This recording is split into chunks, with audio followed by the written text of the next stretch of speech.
Growing up, my dad was a dealer at the Sahara Hotel, and how he did with tips affected our family's day to day. Back then, it was assumed everyone should tip, but nowadays, tipping sparks controversy. Today on CityCast Las Vegas, we bring back a conversation with writer and longtime hospitality worker Brittany Bronson. She talks about how tense and complicated it's become, and if tipping in Vegas has gone too far. It's Thursday, February 22nd. I'm David Figler, and here's what Las Vegas is talking about. Brittany, tell us about your main experiences as a tipped employee here in Las Vegas. Sure. Well, I worked in the service industry for 8 years in Las Vegas. I worked in like a high volume fine dining establishment for 3 years. Then I switched over to casino industry and I worked as a cocktail server in different areas of the casino. I worked in a cocktail server in a lounge, at the pool, and then also on the floor. And I really have been a tip worker for the majority of my working life. Tipping for me is something that it really did change my life in terms of these jobs that I had in Las Vegas, provided a level of income that I wasn't able to access in other industries, and gave me a lot of, mobility and the able to do a lot of different things as a result of having a tip job here in the hospitality capital of the world. Yeah, and right now, though, there seems to be some real pushback against tipping altogether. And I don't know if it's just because of customers feeling this tipping fatigue where they're getting asked so much. I have also heard arguments that some people believe tipping is bad for workers. Is that even possible? Sure. I think like anything, it's a very nuanced and complex issue that we should be having more conversations about, because we're talking about people's income. We're talking about their livelihood. There's millions and millions of service industry workers in the United States, most of whom I would say are underpaid or struggling. And so when we're talking about the tip creep, right, that now every single place that you go, it seems like someone is saying, hey, this POS is going to ask you a really quick question before you sign your bill, Yeah, right? so subtle. Yeah, it is becoming a bigger thing that we should be talking about, right? When to tip, when not to tip. What does tipping bring to our society? What problems does it create? So what are some of the deeper problems then? Well, the biggest thing is when you talk about stability for a worker. If a worker's income is reliant on a guest's decision, whether the guest feels like doing something or not, or the customer feels like doing something, that can create really drastic instability for a worker, where their income level is drastically changing from day to day, from week to week, from month to month. That creates a lot of problems when you could talk about economic mobility, right? The ability to plan, the ability to save, the ability to maybe go from one socioeconomic class to the next and start investing, or, having more options with how you earn money, right? Second, you have issues of discrimination. We have discrimination, gender, race, ethnicity, because dining in particular, service industry can be very cultural, right? I mean, there are so many studies that show Black and brown workers are being discriminated against in tips. And also, POC who are dining out are being discriminated against by servers who feel like, oh, they will or will not tip me a certain amount. So it's going both ways, right? Yeah, and let's pause on that for a second. I mean, that's a really intriguing statement. So on the one hand, you're suggesting that, maybe people of color who are servers statistically get lower tips, but then also customers of color get a different sort of attitude from their servers because of racial biases? Yes. I mean, Wow. I've seen it with my own eyes. I'm also wondering about, the kind of power dynamics that tipping creates between customers and service workers. I mean, can you speak to that? Yeah. So like harassment and exploitation are huge. It's something that I feel women and women of color particularly experience in a place like Las Vegas that, likes to leverage sexuality as a part of its branding, as a part of its allure. And that was the most consistent downside of tipping that I experienced as a cocktail server on the Strip was just consistent sexual harassment, right? One of my first jobs that I was hired in Las Vegas was not on the Strip. It was at a small business restaurant, and I came in for training, and I felt like I really shined in my answers to the question. And the owner of the restaurant basically told me he wanted to hire me on as a manager. I worked for 2 weeks. Then he tried to kiss me in his office, and I literally ran out, never looked back. I was so horrified by the moment. I didn't even get paid for the 2 weeks of jobs, right? Like, so there's that whole side of it that happens. The most consistent sort of, discomfort that I felt was in interactions with guests who maybe were saying inappropriate things. It happened all the time. It sort of becomes white noise in a way because it's so frequent. But one that I remember in particular is a guest that we had who was a local in a casino. He came and played quite regularly, and he would sort of take his time when tipping the cocktail servers, like really slowly pull money out of his wallet after you delivered a drink just to sort of strike up conversation. I remember one time he, handed me the money and he's like, think about me when you're in the shower, just What? really Ugh.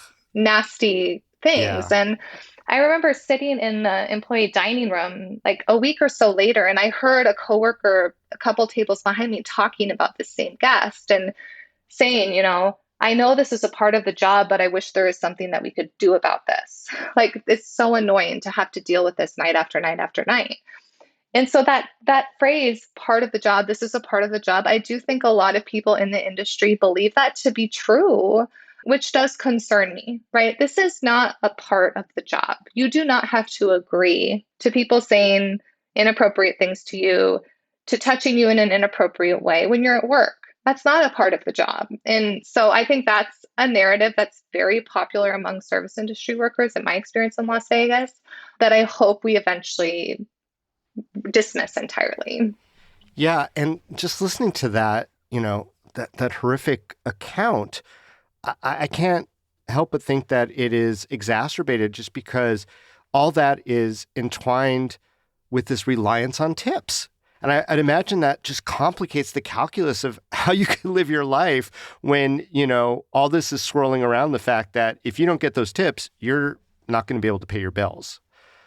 Right. I felt like there was so many interactions where I was sort of doing this little cost benefit analysis in my head when interacting with a guest. Like, is this a high roller? Is this someone who probably, it's going to be a low tip anyway? Is this someone that I feel like, can I speak up and defend myself in this moment, or do I just sort of need to take it? Like, I was doing that sort of like calculation very frequently when it came to this particular issue. Then I do also think sometimes you just sort of become numb to it too. You get so used to it that sort of part of the job, again, narrative, Yeah. which isn't true, but you start to believe it a little bit.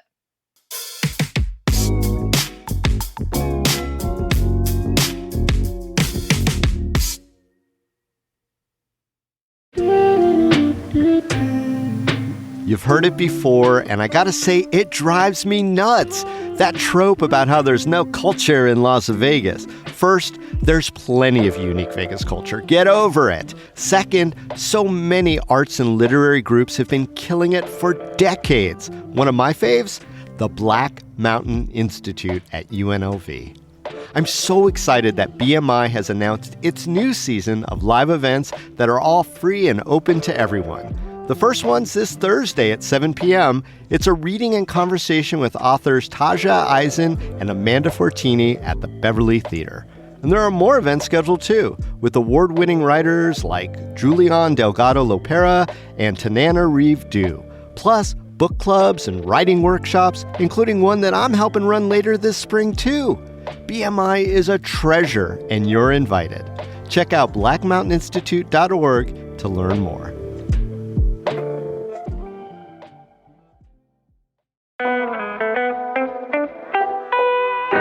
I've been a writer for a long time, and I've learned that sometimes I need to be in a fresh space for creativity to strike. Corporate Co-working Las Vegas is exactly that kind of space. It is specifically designed for companies and individuals looking for private, semi-private, flexible, creative office solutions. Okay, you may not know this, but our team at CityCast Las Vegas all works remote. So it was really nice to use the corporate co-working space to have a face-to-face workday in one of their large private rooms. But the team at Corporate Co-working also got me into a gorgeous conference room when I needed to make a call. And there were 2 toasters in the kitchen, a toaster oven and a traditional pop-up. It's so thoughtful.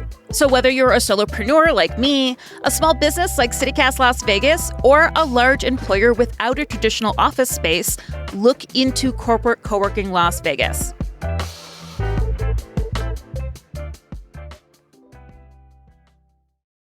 Well, I mean, with all these problems circulating around, the fact that you are relying on tipping, I mean, straight up, Brittany, do you think we should maybe think about getting rid of tipping in Vegas altogether? I don't even know. I cannot answer that confidently, yes or no, either way. I think for me, getting rid of tipping entirely without a replacement that maintains what workers are getting from these jobs, right, as a result of tips is an insufficient solution. But I cannot compare my role as a Las Vegas cocktail server in one of the, highest average room rate casinos to a woman working in Applebee's in Alabama. Like, I cannot compare that, even though we technically are food service workers, right? So I don't think this, let's just ban tipping and call that a solution makes sense for an industry that's incredibly complex. It's not a simple answer, but I'm open to it, but I'm not convinced of it. Okay. Well, I mean, it definitely is an interesting conversation, but as long as we do have tipping, let's talk about it. I mean, Brittany, what are some, basic rules about tipping here in Las Vegas? Well, I think that if I could, want to advocate for obviously this industry that has brought so much to my life and my own ability to accomplish the things that I've wanted to accomplish, and jobs that ultimately do drastically change people's lives, move people, into the middle class, into secure, reliable, lucrative jobs that they might not have because they don't necessarily have a college education, that they might not have because they're immigrant and they don't have a certain level of language fluency for other positions, right? I mean, there's so many different types of people who are doing this work, and a lot of them come to the work because of the tipping culture and the tipping benefit. So I don't know if I can generally say when you shouldn't tip or when you should tip this much or not, as much as certain things that you should think about if you're someone who feels like I want to be a good tipper, but I also don't have endless discretionary income to not be thinking very carefully about the money that I spend. I think there's certain things that you can think about. I think the first thing that I would say is time. How much time did you spend with this worker, or how much of their time did they have to spend on you for your experience? Whether it's you stood there for 5 minutes on Fremont Street and watched a little act, or whether it is you sat at a cabana at a pool for 10 hours and had the same server taking care of you, whether it's you went through a quick food service line and it took only 5 minutes, or you're in a fine dining establishment where you sat with this worker for 3 or 4 hours, right? How much time did you take? Because you have to remember that if you're taking up the worker's time, that means they're not giving their time to someone else, right? And the more time that you take, the more reliant they are on you to make or break their night. So I think that's something that you can think about, time.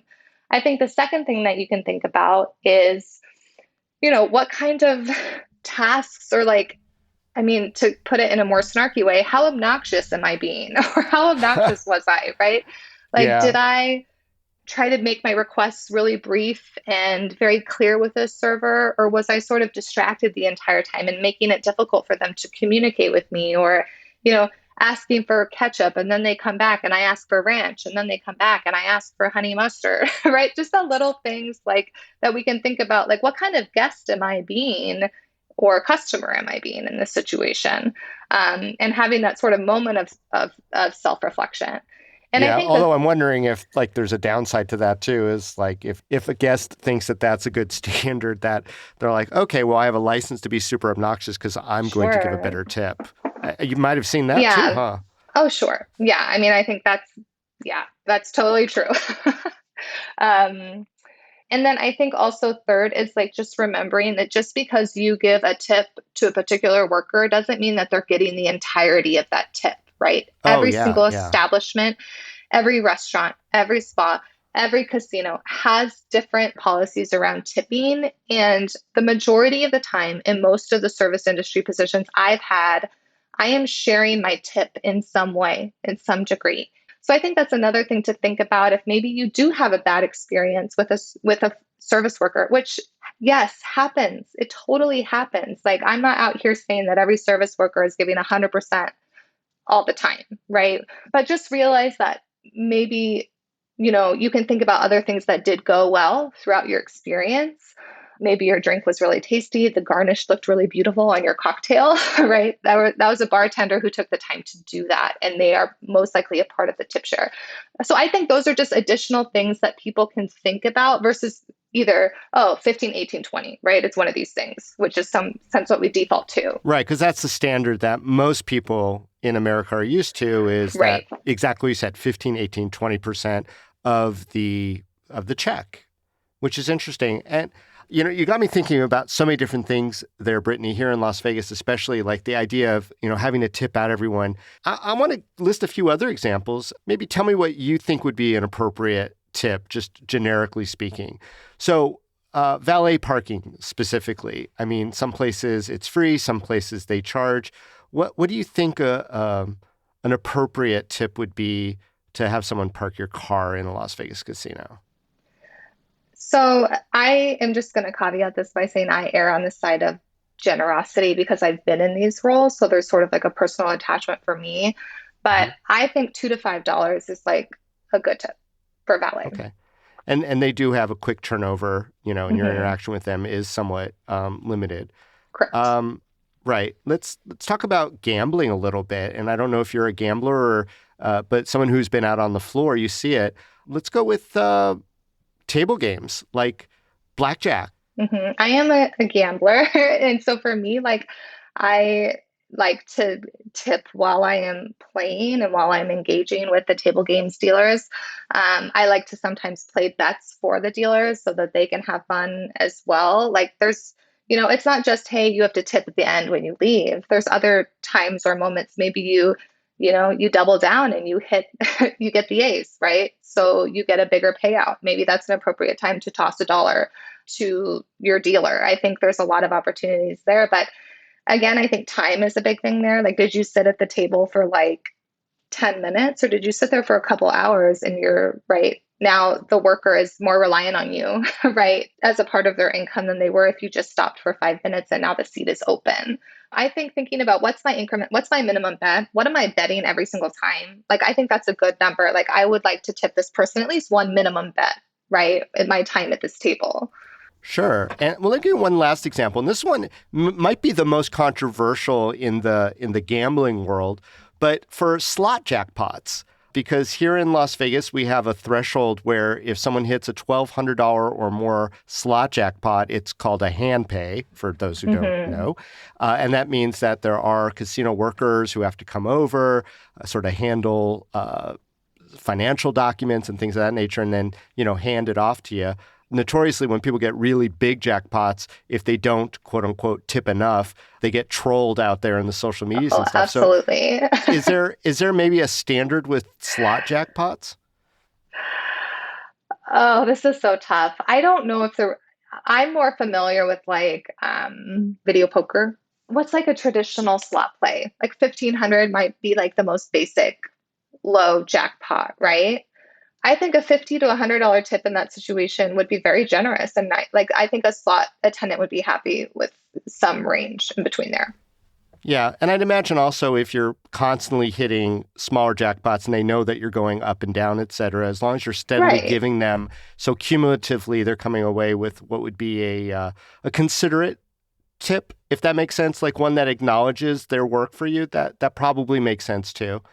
Yeah, and you have to remember sometimes the labor is invisible and you're not seeing it, right? You're not Right. seeing how that slot attendant is like making sure your favorite machine is like working. And like, I don't know. There's a lot that goes into these jobs that I just think people don't think about, maybe because they've never been in the role, right? They're not really imagining like all the various tasks that it makes to create a successful experience.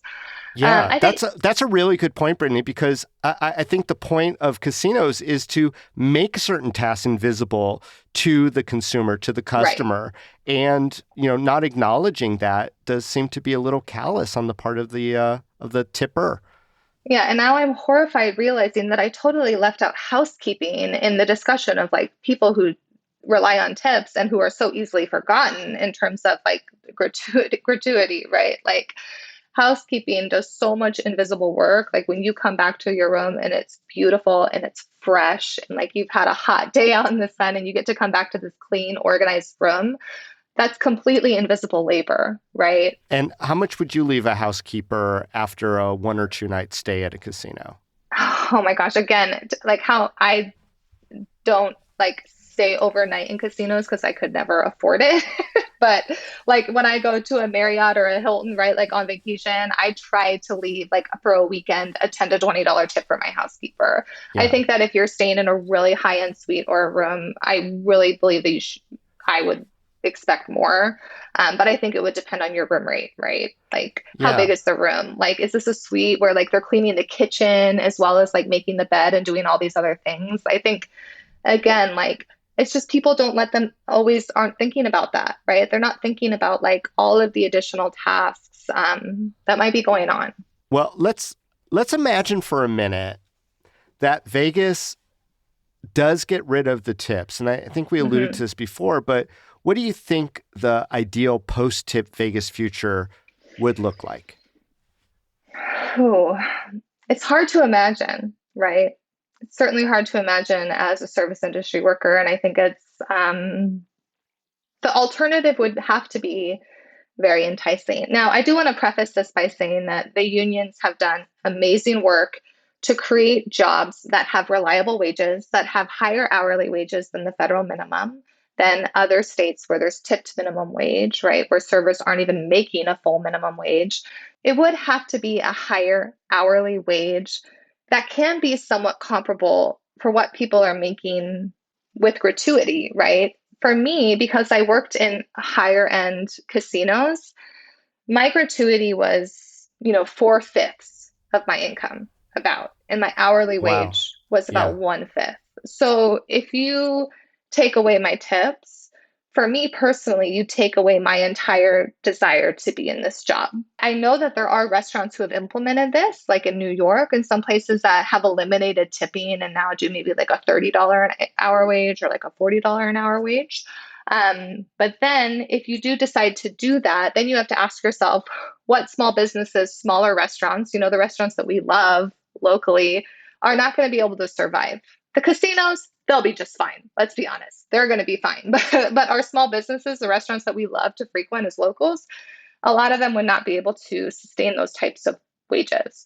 I think a creative alternative for me that I always have found like a good possibility is doing like an automatic gratuity that a restaurant establishment, a bar, whatever, can say, hey, this is the level of service that we expect. We expect you to give 5-star service. We expect you to give 18% gratuity service. And that's an auto-grat. If the customer or guest feels like they didn't get that service, they can take it up with management, and management can have that conversation where every single time an upset guest or a guest with bad intentions or a guest with a really valid reason to be angry, then the worker, it's not being taken out on the worker, right? Yeah. So that's a solution that I'm curious about, that I feel could be maybe more enticing to the service workers who are going to be very resistant to the idea of eliminating tipping. So provocative and so interesting. Really great tips about tipping. Brittany Bronson, thanks again for joining us on CityCast Las Vegas. Thanks for having me, David.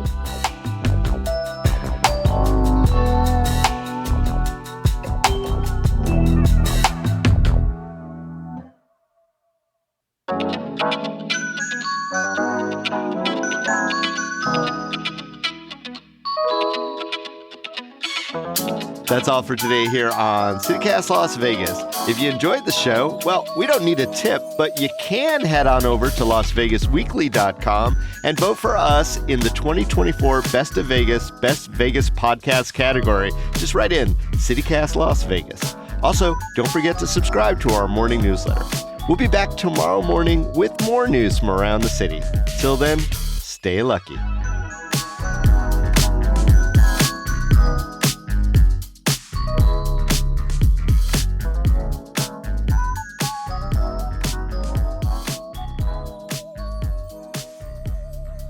Any celebrity stories you want to share?